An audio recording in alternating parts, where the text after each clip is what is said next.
সুপ্রিয় সুধী, আসসালামু আলাইকুম। আশা করছি সকলে ভালো আছেন। আমি আজমিরা টিসা।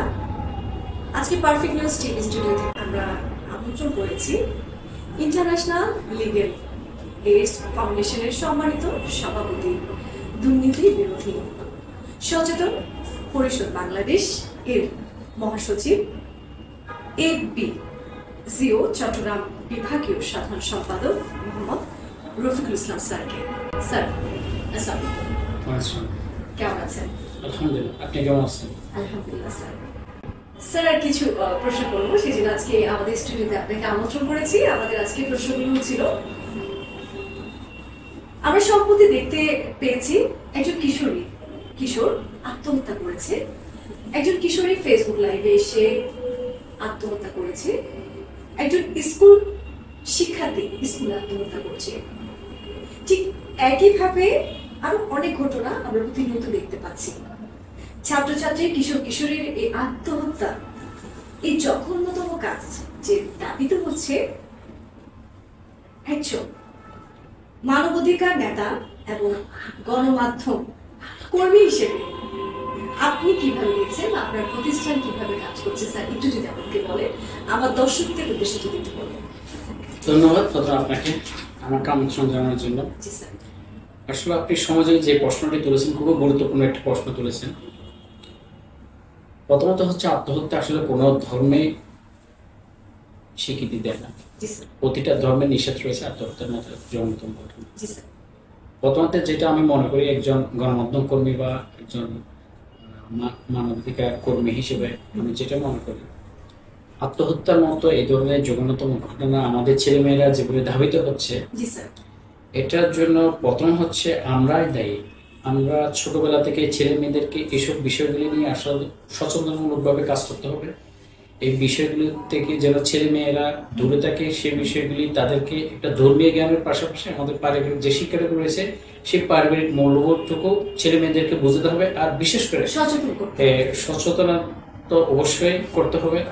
আমরা যারা অভিভাবক রয়েছি, আমি মনে করি আমাদের সবচেয়ে বড় দায়িত্ব হচ্ছে ছেলে মেয়ের সাথে বন্ধুসুলভ আচরণ করতে হবে, বন্ধুত্বের মতো ডিসকাস করতে হবে একেবারে। মানে যেভাবে আমি আমার একজন বন্ধুর সাথে যেভাবে আলাপ আলোচনা করি, ঠিক সেরকম আমার ছেলে মেয়ের সাথে আমাকে প্রতিনিয়ত এই আচরণগুলো করতে হবে। কারণ অনেকগুলো কারণ রয়েছে।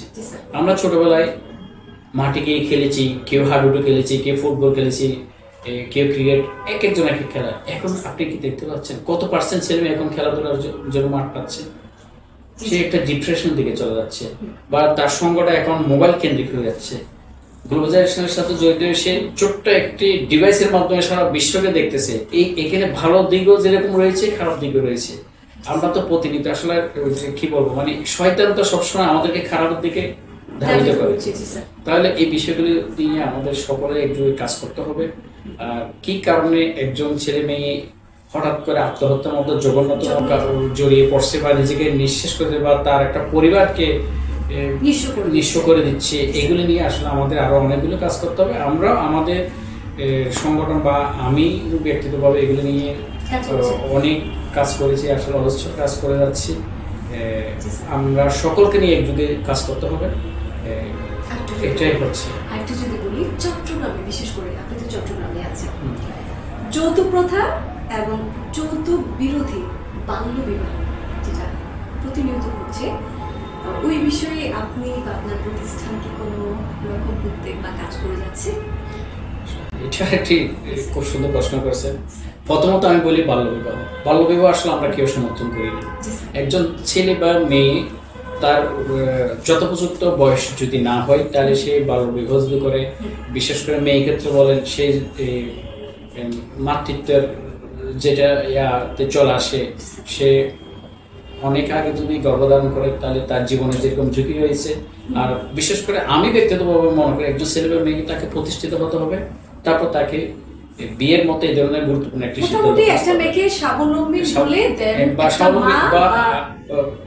সকলে যেটা বাস্তবতা, আপনি বাস্তবতাকে মেনে নিতে হবে। স্বাবলম্বী বলতে আমি বিশেষ করে একজন ছেলেকে স্বাবলম্বী বলি, বা মেয়ে অন্তত মেয়েকে তার একটি বয়সের স্টেপে আসতে হবে, তখন তার একটা বিয়ের জন্য মোটামুটি একটা সিদ্ধান্ত নিতে হবে। নেওয়া উচিত। আর যৌতুক প্রথা যেটা বলছেন, যৌতুক প্রথা আসলে এটা খুবই একটা গুরুত্বপূর্ণ সঙ্গে আমি আমার ক্ষেত্রে বলি, আমি এই যে এখন আপনার স্টুডিওতে বসে আমি বলতেছি জি স্যার। আমি বিয়ে করেছি, আমার বাচ্চা কাচ্চা আছে, আমি কোনো যৌতুক নিইনি। আমি তো চট্টগ্রামের সন্তান। এই যে আপনি যেটা বলেছেন, আমি তো কোনো যৌতুক নিয়ে বিয়ে করিনি। আপনিও কি চান এরকম? আমার কথা হচ্ছে যৌতুক নিয়ে বিয়ে করা যৌতুক যাবে না। না আমরা কাউকে যৌতুক দিয়ে বিয়ে দেবও না, নেবও না। যৌতুক সংঘ অর্থাৎ যারা যৌতুক নেবে তাদেরকে আমরা বয়কট করব এবং তাদেরকে বোঝানোর চেষ্টা করব।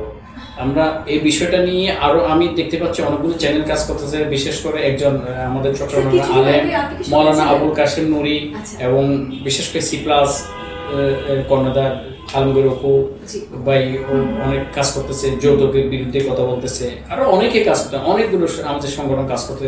আর বর্তমানে স্বেচ্ছাসেবী সংগঠন পাই অসংখ্য ছেলে মেয়ে কাজ করতেছে স্বেচ্ছাসেবী সংগঠনে। আমি মনে করি আমরা সকলে একজন কাজ করলে ইনশাল্লাহ এইভাবে ব্যাধি থেকে আমরা রক্ষা পাবো।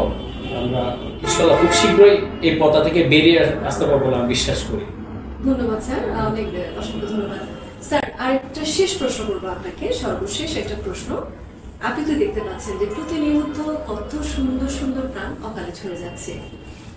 আমরা যদি যৌতুক জিনিসটাকে আমরা যদি না করি, তাহলে আমার মনে হয় অনেকটা পিতামাতা যারা মধ্যবিত্ত থেকে নিম্নবিত্ত আছেন অনেকের জন্য অনেকটা সুবিধা হবে। এবং এটার সাথে অনেক সুন্দরভাবে চট্টগ্রামে সুন্দরভাবে মনে হয় অনেকগুলো বিয়েই আপনার সংগঠন হবে। এই বিষয়ে অবশ্যই আমাদের জোরদার হতে হবে। এই বিষয়ে আমি একটু সংযুক্ত করতে চাই। আসলে আমাদের রাষ্ট্রীয়ভাবে একটা কঠোর পদক্ষেপ নিতে হবে যৌতুক প্রথার বিরুদ্ধে। আমাদের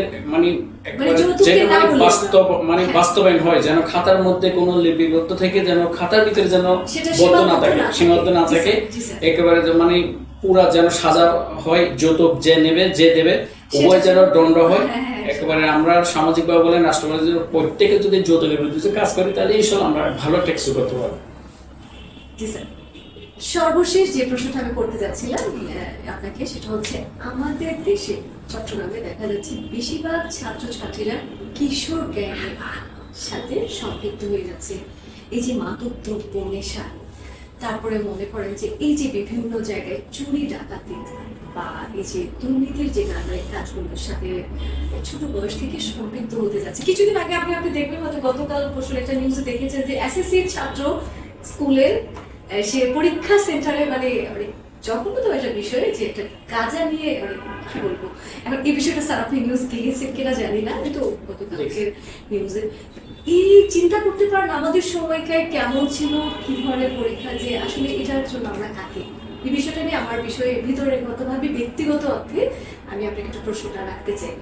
আমার কিউরিওসিটি হলো যে আমাদের ছেলেমেয়েরা কাদের সাথে চলাফেরা করে, কোথায় যায় না যায়, এই বিষয়ে কি আপনি মনে করেন না মা বাবার একটু সচেতন হওয়া উচিত? অবশ্যই অবশ্যই। কিশোর গ্যাং যে প্রতিনিয়ত যে হচ্ছে, এই যে বিষয়গুলো ছেলেরা কাদের সাথে চলাফেরা করে, তাদের যে গ্রুপ, তাদের যে ফ্রেন্ড সার্কেল, সামাজিক যে একটা বিষয়, ওই জিনিসগুলো একটু আমার মনে হয়। তো আপনি একটু যদি বলেন বিষয়টা বুঝছেন। এই বিষয়টা নিয়ে আমি আসলে আমার একটা ব্যক্তিগত মতামত রয়েছে। এটা আমি অনেকদিন ধরে বিভিন্ন জায়গায় বলে আসছি, প্রায় বছর দেড় ধরে আমি প্রতিনিয়ত বলে যাচ্ছি, বিভিন্ন জায়গায় বলতেছি। যেটা আমি আমার অনুসন্ধানে আমি বের করে আনছি, এটার জন্য আসলে আমরা কিছু সংখ্যক লোক দায়ী, সরাসরি দায়ী। আপনি দেখেন চট্টগ্রাম সারা বাংলাদেশে একই চিত্র। স্কুলে আপনি স্কুলে পড়েছেন, আমিও পড়েছি। এই যে স্কুলে ছোট ছোট বাচ্চাদেরকে বিভিন্ন সংগঠনের সাথে সম্পৃক্ত করে দিচ্ছি আমরা। এখন ওরা ওই সংগঠনগুলির নাম বলে না, ওরা বলে কি বড় ভাই ছোট ভাই। ক্লাস 6 এর ছেলে 7 এর ছেলে একজন বড় ভাই দাবি করে মারামারি করে, চুরি মারামারি করে। একজনকে ক্লাস 6 এর ছেলে 7 এর ছেলেকে বলে তুমি আমাকে বড় ভাই ডাকো, বলে তুমি আমার জুনিয়র, আমি তোমার বড় ভাই। হ্যাঁ আমি অমুকের বন্ধু, তুমি জানো আমি অমুক গ্রুপকে, তুমি আমাকে বড় ভাই ডাকো। এই যে এইগুলি এই যে ক্লাস 6 থেকে শুরু হয়ে গেছে। আমি যা দেখতে পাচ্ছি ক্লাস 5-6 এর ছেলে, আপনি ছোট ভাই বড় ভাই এলাকায় বলেন, স্কুলে বলেন, সব জায়গায় এইগুলি তো গুটি কয়েক মানুষ রাজনীতির নামে অপরাজনীতি ব্যবহার করার কারণে আমাদের এইসব কোমলমতি ছেলে মেয়েদেরকে আমরা নষ্ট করে দিচ্ছি। তাদের ভবিষ্যৎ আমরা অন্ধকারের দিকে ঠেলে দিচ্ছি। পাশাপাশি তাদের ভবিষ্যৎ নয়, আমরা আমাদের নিজেদের পায়ে নিজেরা কুড়াল মারতেছি। আজকে হয়তো ওই স্কুলে আমার ছেলে মেয়ে না পড়তে পারে, আমার বন্ধু ছেলে মেয়ে পড়তেছে, আমার ভাইয়ের ছেলে মেয়ে পড়তেছে, কালকে তো আমার ছেলে মেয়ে ওরা তো যাবে। আমাদের ওই ভাই। পরিবেশ থেকে ওরা তো আমাদের একটা পরিবেশ থেকে কখনো আমার ছেলে মেয়ে নিরাপদ নয়। ওই পরিবেশ আমার ছেলে মেয়ে দাবিতে হবে। এগুলি নিয়ে আমরা সকলকে একজোট কাজ করতে হবে। আমরা দেখতে পাচ্ছি প্রতিনিয়ত আমাদের ছেলে মেয়েরা যে বিপদগামী হচ্ছে, এটার জন্য রাষ্ট্র বলেন, সরকার বলেন, আমরা ব্যক্তিগতভাবে আমরা সকলকে একজোট কাজ করতে হবে। এমনি তো শিক্ষা প্রতিষ্ঠানগুলি যেভাবে বিভিন্ন কারণে বন্ধ হয়ে যাওয়ার পর, করোনার পর থেকে ছেলে মেয়েরা এমনি বিপদগামী হয়ে গেছে। তারা একবার ভার্চুয়ালের প্রতি যেভাবে আকৃষ্ট হয়ে গেছে, তাদেরকে স্কুলে ঠিক মতো পাঠানো যাচ্ছে না। তারা পাঠদানের প্রতি সে আগের যে আগ্রহ ছিল, সে আগ্রহ হারিয়ে ফেলছে। সে ওই জায়গার মতো একটি ওই সময়কার বিষয়টা এরা এখনো কেটে উঠতে পারেনি। সে জায়গায় গিয়ে আবার বড় ভাই ছোট ভাইয়ের এই যে বিষয়গুলি আস্তে আস্তে এগুলি তাদের ভিতরে একটা মানে আমি বড় হাম বড় এই বিষয়টা চলে আস্তে আস্তে এটা পাড়া মহল্লা পর্যন্ত এই যে বড় ভাই ছোট ভাই যে বিস্তার হচ্ছে, এখানে আসলে আমরা সকলকে একযোগে কাজ করতে হবে। শুধু আপনি বলতে চাচ্ছেন শুধু আপনার প্রতিষ্ঠান বা আপনারা না, যদি আমরা প্রত্যেকের সমাজের মানুষ যদি একটু সচেতন হই, অবশ্যই সচেতন হতে হবে।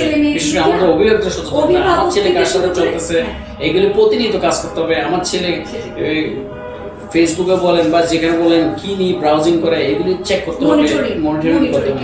মনিটরিং যদি একটু করে বা মা যদি একটু খেয়াল করে, ইভেন পাশাপাশি এই যে এক্সাম আসলে যে আমাদের যে বিষয়গুলো যে পড়ার একটা তাগিদ বা পাশ করে, আপনি এমনও দেখেছেন বিভিন্ন স্কুল কলেজে কিন্তু ছেলেরা অ্যাটেন্ড ছিল না, তাও ওরা জিপিএ 5 পেয়েছে।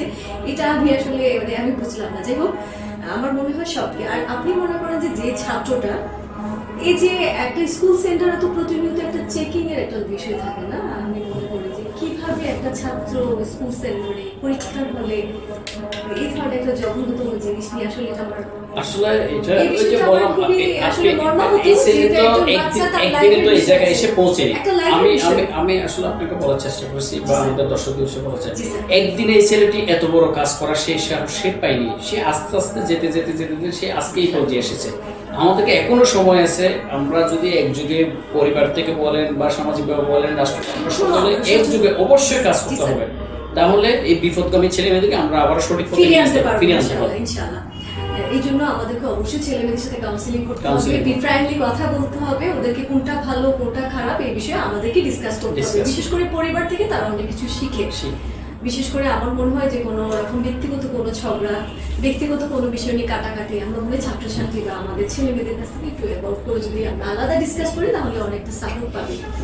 আমার পরিবারের পাশাপাশি সহপাঠী, সমাজের যে ব্যক্তিগত যে সমাজে যাদের সাথে চলাফেরা করে তাদেরকেও আসলে সচেতন হতে হবে এ বিষয়ে। যারা সিনিয়র, যাদেরকে ওরা আইডল মনে করে, যাদেরকে ওরা ফলো আপ করে, আমার মনে হয় ওনারাও অনেক কিছু ওনাদেরকে মনে হয় ভালো করে কাউন্সিলিং করলে। এই যে আপনি বললেন বড় ভাই আমি বড় বা এদের নেতাদেরকে ফলো করে, এটা তো একটা ভালো দিক। কিন্তু কথা হচ্ছে এটা পর্যায়ক্রমে পর্যায় শেষে যে সবকিছু একটা বেড়ে ওঠার একটা সিস্টেম আছে। কলেজ ভার্সিটি ইউনিভার্সিটির পরে তারপর হচ্ছে তার একটা স্বাবলম্বী একটা জীবনযাপন, সে আরেকজনকে গাইড করতে পারে, একটা সোশ্যাল সমাজকে অনেক কিছু দিতে পারে। কিন্তু এমতো অবস্থায় যদি স্টুডেন্ট থেকে সেটা মাথায় সেট করে ফেলে যে না আমি বড় ভাই বা আমাকে লিডার, তার মাথার ভিতর যখন এটা ঢুকে তখন সে আস্তে আস্তে তার পাঠদান থেকে সে দূরে সরে যাচ্ছে। যার পাঠ্যপুস্তক বই থেকে ইভেন সে মানে কি বলবো লেখাপড়া থেকে অনেকটা দূরে সরে যাচ্ছে। তো আমরা লেখাপড়াকে খুব কঠিন কিছু মনে না করে সহজভাবে সুন্দরভাবে গ্রুপিং স্টাডির মাধ্যমে বন্ধু বান্ধব আত্মীয় স্বজনের সাথে একটু শেয়ার করে, আর এখন তো ভার্চুয়াল একটা লাইফ আমাদের অনলাইন আপনার টিভি মোবাইল সব কিছু দিয়ে আমরা অনেকগুলো লেখাপড়ার পাঠ পাচ্ছি। যেমন করোনাকালীন স্যার আমরা কিন্তু কেউ কিন্তু টিচারের কাছে পড়ি, তাহলে কি আমরা পাস করিনি? দর্শক আমরা কি তাহলে ওভাবে ক্লাস করিনি? আমাদের ওই যে আমরা মোবাইল ডিভাইসটাকে আমরা যেভাবে অ্যাপ্লাই করি, আপনি আপনার লাইফে মোবাইল ডিভাইসটা যে কিভাবে অ্যাপ্লাই করবেন ডিসাইড করবেন আপনি। যেমন আপনার মোবাইলের মধ্যে ভালো দিকও আছে খারাপ দিকও আছে, সেটা আপনি হতে পারে যে কোনো আপনার ইসলামিক স্কলারের কথাবার্তা শুনতে পারেন, ভালো টিভি চ্যানেল যেটা আপনি আইডিয়াল মনে করেন ওনাদেরকে ফলো আপ করতে পারেন করছি। এবং বাল্যবিবাহের বিরুদ্ধে যে কর্মসূচি স্যার ওই বিষয়ে আপনার সাথে কথা বলে খুবই ভালো লাগলো। আপনি এবং আপনার প্রতিষ্ঠান তাহলে অব্যাহত রাখছেন এবং আপনি লাস্টে শেষ করবেন যে আপনি আমাদের টিভি চ্যানেলের জনগণের জন্য দর্শকদের জন্য বলবেন যে ওনারাও কেউ কোনো পদক্ষেপ বা বিভিন্ন এলাকা ভিত্তিক বিভিন্ন জেলা ভিত্তিক আমার এই কার্যক্রমগুলো তুলে ধরে আমার দর্শকদের প্রতি অনুরোধ থাকবে, আসলে প্রতিনিয়ত আমরা সকলে ব্যস্ত থাকি কোনো না কোনো কাজে, তারপর নিজেকে অন্তত ধনী একটা হলো ভালো কাজে নিজেকে সম্পৃক্ত রাখবো। বিশেষ করে যৌতুক প্রথা বলেন, কিশোর গ্যাং বলেন, এগুলির বিষয়ে আমরা প্রতিনিয়ত চোখ কান খোলা রাখবো, যেন আমার ছেলে মেয়ে বা আমার পাড়া প্রতিবেশী কারো ছেলে মেয়ে যেন এই ধরনের জঘন্যতম অপরাধে যেন জড়িয়ে না পড়ে। এই বিষয়গুলি নিয়ে অন্তত ধনীকে একবার হলো একজনের সাথে হলো আমি আলোচনা করব, তাহলে দেখা যাবে ইনশাল্লাহ আমরা এই ধরনের ভয়াবহ যে খারাপ অভ্যাসগুলি আমাদের সমাজে স্যার এটা একটা ব্যাধিতে ব্যাধিতে পরিণত হচ্ছে, এখান থেকে আমরা রক্ষা পাবো, একটা রক্ষা পাবো। ইনশাআল্লাহ আমরা এটা জেনে উঠতে পারবো। এটা অবশ্যই কারোটা কারোর সাথে আমরা ডিসকাস করবো যে এটাকে আমরা না করবো, না যৌতুককে না বলবো। যৌতুককে না বলবো। অসংখ্য ধন্যবাদ স্যার আপনাকে আমাদের স্টুডিওতে আসার জন্য, অনেক সুন্দর আপনার বক্তব্য রাখার জন্য। আপনাকে অসংখ্য ধন্যবাদ এবং পাপড় নিউজ চ্যানেলকে অসংখ্য ধন্যবাদ জানাচ্ছি আমাকে আমন্ত্রণ জানানোর জন্য।